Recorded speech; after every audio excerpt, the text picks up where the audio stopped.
사도신경으로 우리의 믿음을 고백하겠습니다.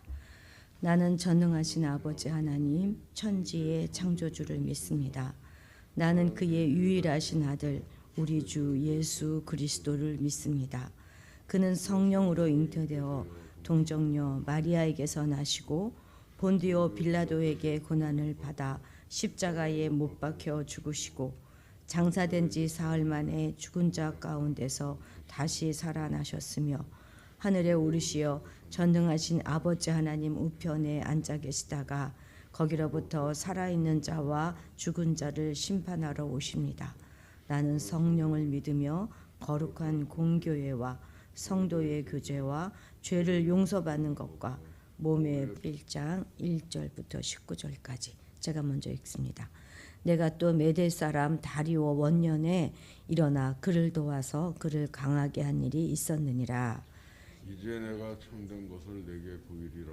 보라, 바사에서 또 새 왕들이 일어날 것이요 그 후에 넷째는 그들보다 심히 부유할 것이며 그가 그 부유함으로 강하여진 후에는 모든 사람을 충동하여 헬라 왕국을 칠 것이며 장차 한 능력 있는 왕이 일어나서 큰 권세로 다스리며 자기 마음대로 행하리라. 그러나 그가 강성할 때에 그의 나라가 갈라져 천하 사방에 나누일 것이나 그의 자손에게로 돌아가지도 아니할 것이요 또 자기가 주정하던 권세대로도 되지 아니하리니 이는 그 나라가 뽑혀서 그 외에 다른 사람에게로 돌아갈 것임이라. 남방의 왕은 강할 것이나 그 군주들 중 하나는 그보다 강하여 권세를 떨치리니 그의 권세가 심히 클 것이요 몇 해 후에 그들이 서로 단합하리니 곧 남방 왕의 딸이 북방 왕에게로 가서 화친하리라. 그러나 그 공주의 힘이 쇠하고 그 왕은 서지도 못하며 권세가 없어질 뿐 아니라 그 공주와 그를 데리고 온 자와 그를 낳은 자와 그때에 도와주던 자가 다 버림을 당하리라.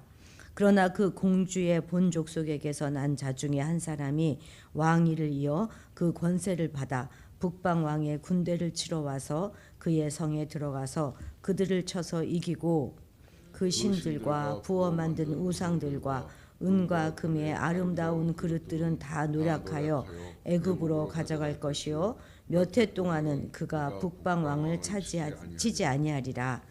북방 왕이 남방 왕의 왕국으로 쳐들어갈 것이나 자기 본국으로 물러가리라. 그러나 그의 아들들이 전쟁을 준비하고 심히 많은 군대를 모아서 물이 넘친같이 나올 것이며 그가 또 와서 남방 왕의 견고한 성까지 칠 것이요 남방 왕은 크게 노하여 나와서 북방 왕과 싸울 것이라. 북방 왕이 큰 무리를 일으킬 것이나 그 무리는 그의 손에 넘겨준 바 되리라. 그가 큰 무리를 사로잡은 후에 그의 마음이 스스로 높아져서 수만 명을 엎드러뜨릴 것이나 그 세력은 더하지 못할 것이요 북방 왕은 돌아가서 다시 군대를 전보다 더 많이 준비하였다가 몇 대 곧 몇 해 후에 대군과 많은 물건을 거느리고 오리라. 그때 여러 사람이 일어나서 남방 왕을 칠 것이요 내 백성 중에서도 포악한 자가 스스로 높아져서 환상을 이루려 할 것이나 그들이 도리어 걸려 넘어지리라. 이에 북방 왕은 와서 토성을 쌓고 견고한 성읍을 점령할 것이요 남방 군대는 그를 당할 수 없으며 또 그가 택한 군대라도 그를 당할 힘이 없을 것이므로 오직 와서 치는 자가 자기 맘대로 행하리니 그를 당할 사람이 없겠고 그는 영화로운 땅에 설 것이요 그의 손에는 멸망이 있으리라. 그가 결심하고 전국의 힘을 다하여 이르렀다가 그와 화친할 것이요 또 여자의 딸을 그에게 주어 그의 나라를 망하게 하려 할 것이나 이루지 못하리니 그에게 무익하리라. 그 후에 그가 그의 얼굴을 바닷가로 돌려 많이 점령할 것이나 한 장군이 나타나 그의 정복을 그치게 하고 그 수치를 그에게 돌릴 것이므로 함께 읽습니다. 그가 드디어 그 얼굴을 돌려 자기 땅 산성들로 향할 것이나 거쳐 넘어지고 다시는 보이지 아니하리라. 아멘. 좀 어렵지요? 예.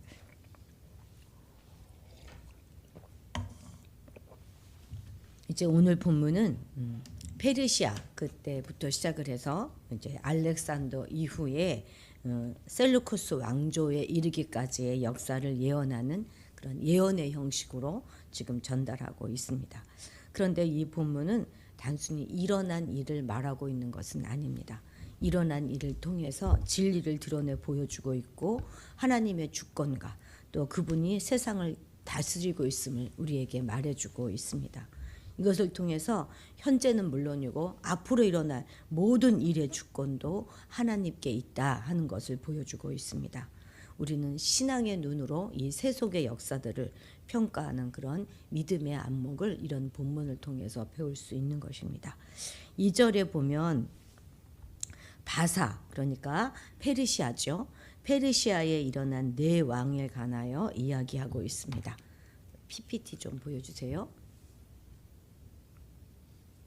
PPT로 바꿔주세요. 예.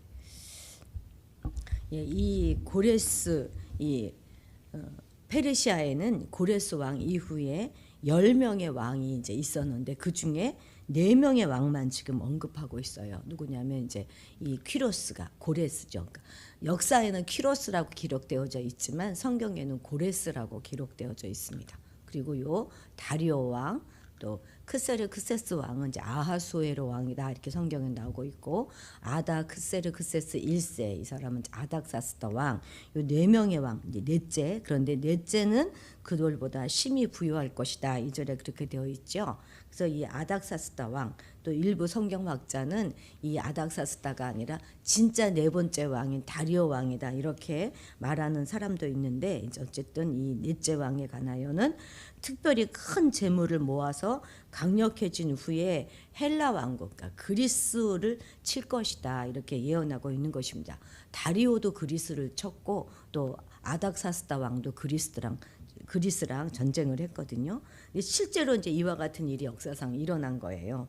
그러니까 그리스와의 이제 페르코필레 전투, 이거는 이제 영화 300 보셨는지 모르지만 그 영화의 배경이 되는 것이 바로 이것입니다. 참 재밌어요. 보면 한번 보십시오. 그리고 이제 살라미스 해전 이런 것들을 통해서 이 페르시아가 그리스에게 완전히 아주 크게 패합니다.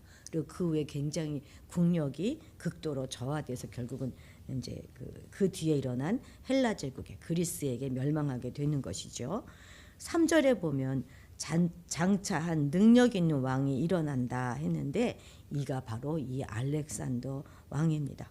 그는 정말 강력한 왕이죠. 그래서 세계 정복을 꿈꾸었고 거의 정말 세계에 당시 알려진 거의 모든 지역을 다 점령하게 됩니다.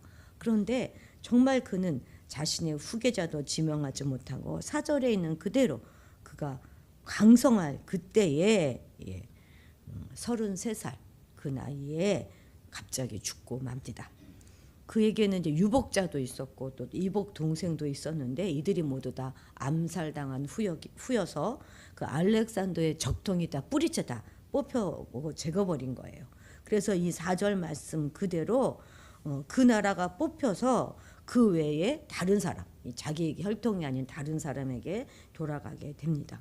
그래서 알렉산더가 죽은 후에 그가 정복했던 모든 땅들은 아들이 아닌 그의 4명의 부하들에게 분할돼서 다스리게 됩니다.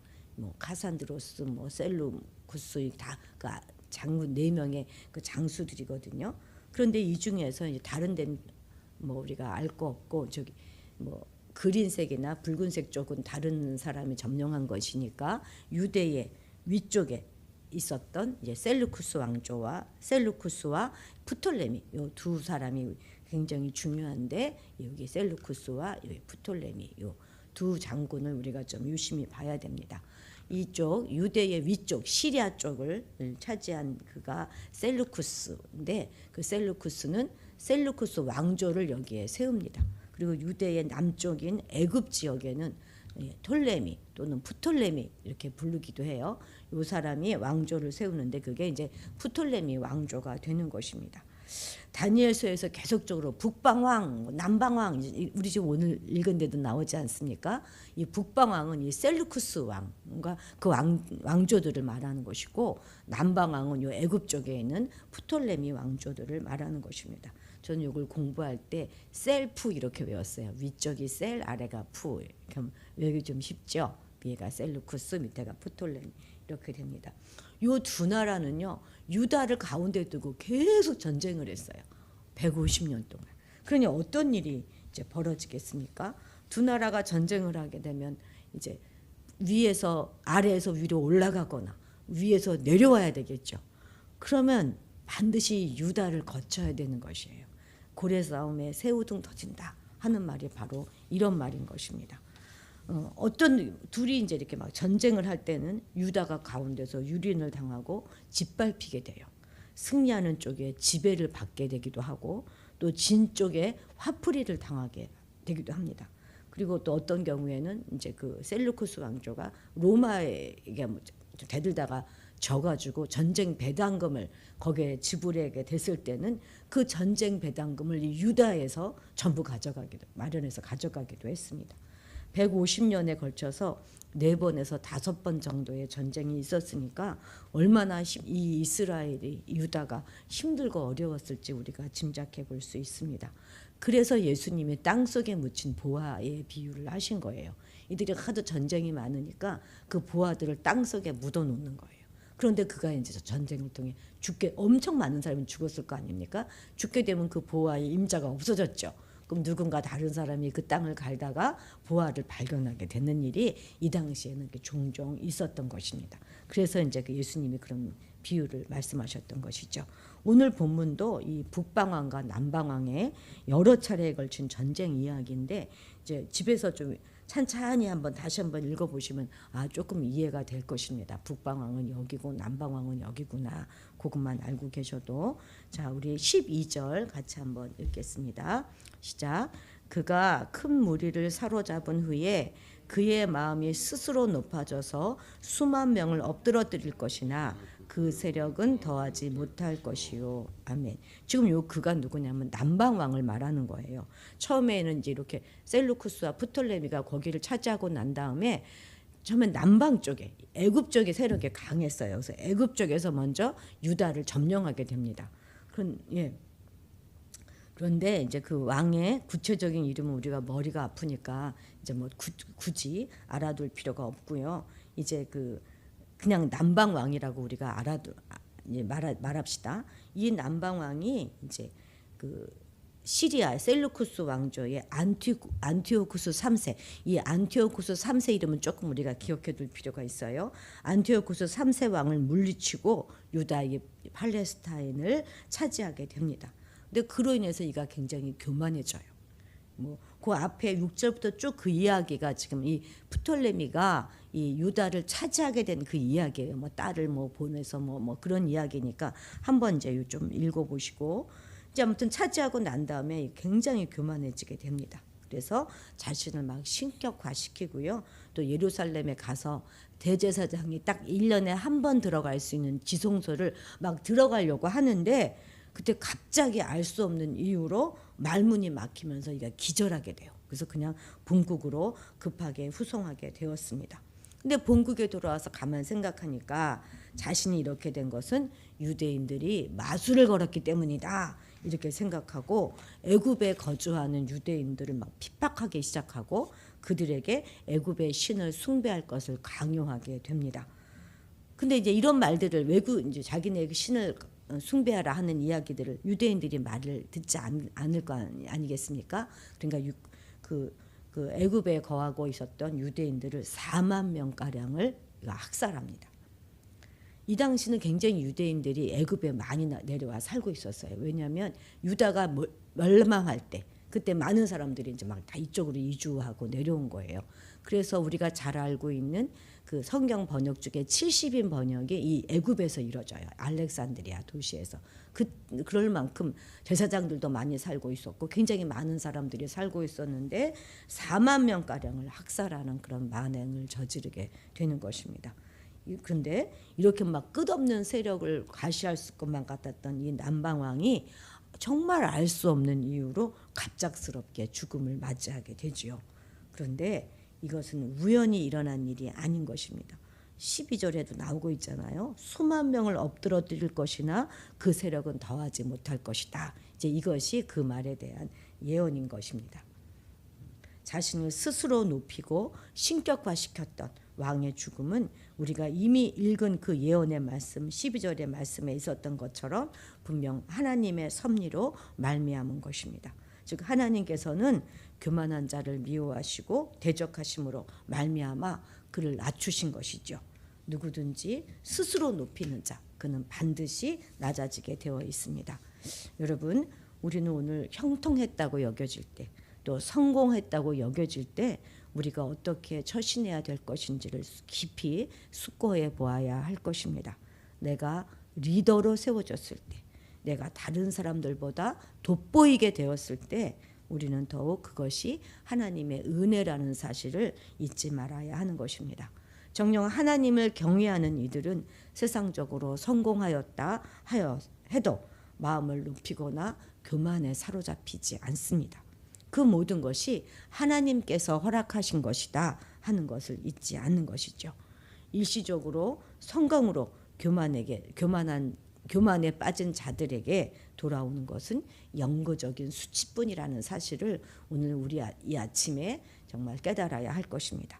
잠언 21장 4절 같이 읽겠습니다. 시작. 눈이 높은 것과 마음이 교만한 것과 악인이 형통한 것은 다 죄니라. 이 모든 것이 다 죄인 것을 잊지 말아야 할 것입니다. 자, 17절 우리 같이 한번 읽겠습니다. 시작. 그가 결심하고 전국의 힘을 다하여 이르렀다가 그와 화친할 것이요 또 여자의 딸을 그에게 주어 그의 나라를 망하게 하려 할 것이나 이루지 못하리니 그에게 무익하리라. 아멘. 이 말씀은 이제 그러니까 이제 시리아 그러니까 북방 쪽에 있는 지도 다시 볼까요? 예. 지도 다시 넣어 주세요. 예.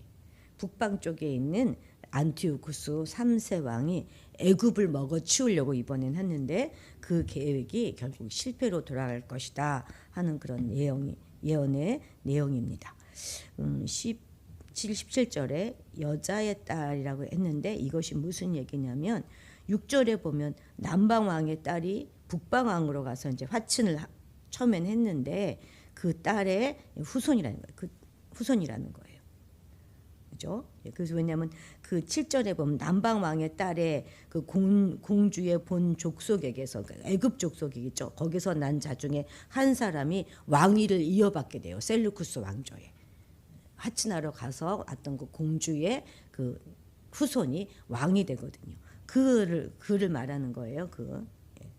자, 그런데 이제 이것이 어떻게 된 이야기냐면 처음엔 남방 왕이 강성해서 유다를 점령했었는데 이제 그 땅을 안티오쿠스 3세 셀루쿠스 왕조의 안티오쿠스 3세가 이제 이렇게 그 땅을 빼앗아서 점령하게 됩니다.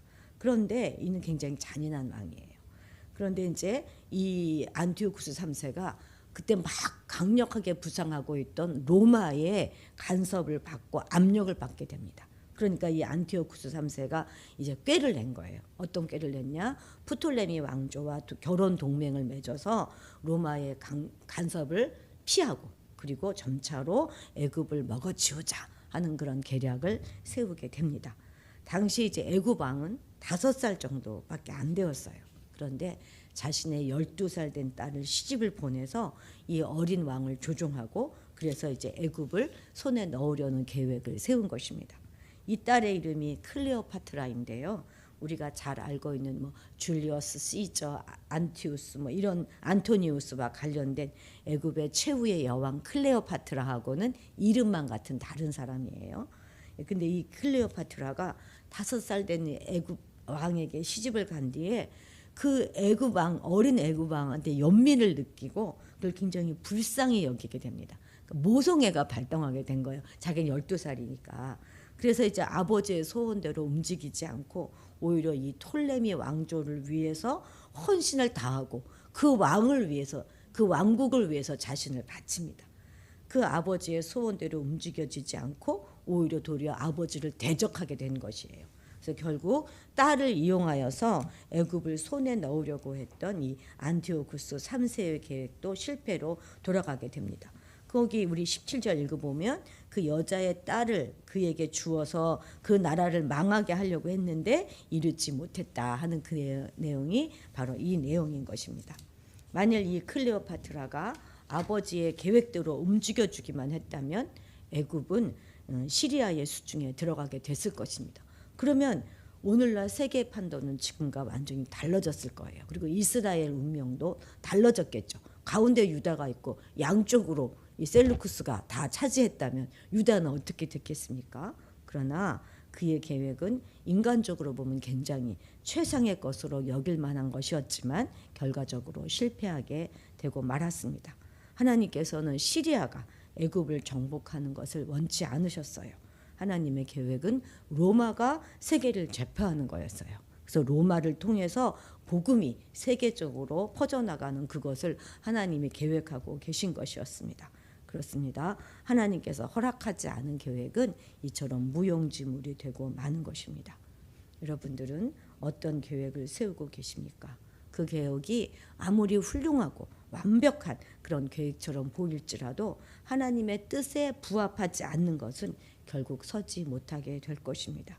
그렇기 때문에 우리는 무슨 계획을 세우든지 먼저 그 계획이 하나님의 뜻에 합당한 것인지 확인해야 할 것입니다. 계획을 세울 때부터 기도를 통해서 하나님과 의논하고 하나님의 뜻이 무엇인지 찾아야 하는 것이에요. 아무리 선한 계획처럼 보이는 것이라 할지라도 하나님께는 합당하지 않을 수가 있습니다. 다윗이 성전 건축을 계획하는 그것은 누가 봐도 참 선하고 아름다운 것이었지만 하나님은 허락하지 않으셨지 않습니까? 우리 잠언 16장 1절 같이 한번 읽어봅시다. 경영은 사람에게 있어도 말의 응답은 여호와께로부터 나오느니라. 아멘. 이스라엘이 아까 지도로 보셔서 알겠지만 이스라엘이 있는 그 팔레스타인 가나안 땅은 애굽이든 아수르든 바벨론이든 페르시아든 어느 한 지역이 강해져서 다른 지역으로 이렇게 점령하기로 퍼져나가기로 했을 때 반드시 점령해야 하는 그런 교란과 같은 지역이었어요. 이렇게 그 이스라엘은 이쪽으로는 유럽, 이쪽으로는 아시아, 이쪽으로는 아프리카와 연결된 세대륙과 연결된 그런 작은 나라이거든요. 그래서 늘 전쟁의 위협에 시달려야만 했습니다. 그런데 그들을 지키는 것은 창검이나 군대가 아니었던 거예요. 오로지 하나님만이 지킬 수 있는 나라였습니다. 이스라엘 주변 나라들에게 이스라엘은 굉장히 지리적으로 중요성은 있었지만 전혀 위협적인 존재가 되지 못했습니다. 그렇게 역사 속에 존재감이 없던 그 이스라엘을 하나님은 집중하고 계셨습니다. 아무도 변방 이스라엘에서 온 세상을 구원할 메시아가 출현할 것이라고는 생각하지 못했을 것입니다. 세상이 주목하지 않는 우리 이 교회를 통해서 하나님은 당신의 나라를 이루고 계시고 이루어 가실 것임을 우리는 믿어야 할 것입니다. 2차 세계대전 이후에 이 지구상에 전쟁이 없었던 그런 기간은 겨우 3주에 불과했다고 합니다. 지금도 러시아와 우크라이나 사이에 전쟁 중이지 않습니까? 제국의 역사는 결국 전쟁의 역사입니다. 막 자기의 확장의 역사라고 우리는 생각하지만 동시에 자기의 파괴적인 역사인 것입니다. 아무리 그럴듯한 명분을 내세운다 하더라도 전쟁은 정당화되어질 수 없습니다. 수백 년에 걸친 제국의 역사를 성경은 단 한 장에 지금 할애하고 있는 것이에요. 한 사람 다니엘의 역사보다도 더 적지 않습니까? 하나님의 관심은 이런 제국이 아니라 신실한 믿음의 그 한 사람인 것입니다. 인간이 세운 영원한 나라는 역사상 있을 수 없어요. 하나님만 영원하셨고 영원히 서실 것입니다. 재건될 수 없는 제국을 위해서 우리는 살아갈 것이 아니라 다니엘처럼 영원히 흔들리지 않을 그 하나님의 나라를 위해서 살아가는 그 한 사람이 되어야 할 것입니다. 기도하시겠습니다. 역사의 주관자 되시는 하나님 아버지, 제국의 흥망성쇠가 오직 하나님의 손 안에 있음을 믿습니다. 아무리 부강한 것처럼 또 강력한 것처럼 보이는 제국일지라도 그저 있다가 사라질 안개와 같은 존재임을 보게 하심을 감사드립니다. 오직 영원할 하나님의 나라를 위해 살아가는 우리가 되게 하옵소서. 우리가 아무리 많은 그리고 아무리 완벽한 계획을 세웠다 하더라도 결국 하나님의 뜻이 서게 될 것을 믿습니다. 우리의 뜻이 온전히 하나님의 뜻과 하나가 되길 원합니다. 하나님, 오늘 하루도 우리는 교만을 버리고 진정 겸손한 자가 되어서 하나님의 뜻을 찾아가고 발견할 수 있도록 도와주시옵소서. 오직 하나님의 섭리 가운데 살아가는 겸손한 자가 되게 하옵소서. 예수님의 이름으로 기도드렸습니다. 아멘. 좀 더운 것 같습니다. 이거 좀 꺼주세요. 오늘은 북한을 위해서 기도할 텐데요. 여러분들이 알고 있는 그런 많은 기도 제목들 있지 않습니까? 북한